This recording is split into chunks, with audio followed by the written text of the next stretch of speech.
بهلکفتا درباسبوونا ساڵێکی لەسەر دامەزراندنا هێزên سووریا دموقرات کۆنگرێکی چاپەمەنی لە ناوەندا فەرمەنداریە هەسەدە لە باژارێ حەسەکەی لەدار کەت.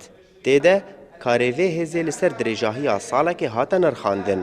هەروەها پێویستیە پێشکێشیە ئالیکاریان بۆ هەسەدە ji هێلا هەفپەیمانیە ناودەولەتی وەک هێزێکە گۆلدژی ڕێخستنا داعشê شەڕ دike. بێگومان ئیرۆژ هێزن سووریا دموقراتیک بووە نمونە شەڕێ قەلمبەری ڕێخستنا داعشێدا باوەریەکە ناونەتەوی گرتیە جالیە هەم هێزن کۆالسیۆنا ناونەتەوی جالیە دەولەتێن سەرەکەی بۆ شەڕێ ڕێخستنێ دکرد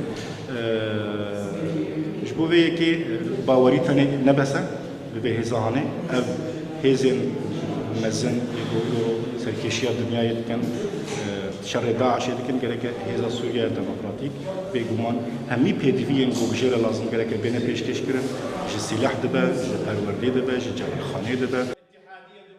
Di heman kongirî de fermendarê kombûna serbazên azad perçebûna xwe ji artêşa azad û tevlîbûna xwe bo Heseda ragihand. û sedema vê yekê wek got ew dibêje ku artêşa azad bûye grûpên İslamî û biryara wê di destê dewletên herêmî de ye.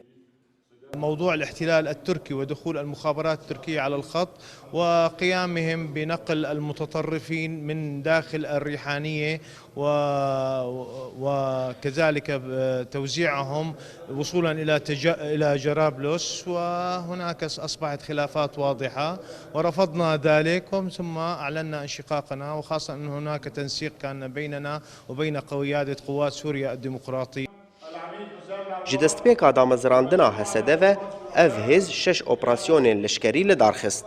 Kontrolkirina herêma Holê û Şeddadê, operasyona Şehîd Cûdî û Êlîn, kontrolkirina bendava Tişrîn û Minbic û Bakurê Reqayê û tanha Hesede gazinan ji ber kêmasiya çekên giran dike û dibêje got alîkariyên Emerîkî ji wan re tenê teqemenîne. Ekrem Salih Kurdistan 24 Bajarê Hesekê.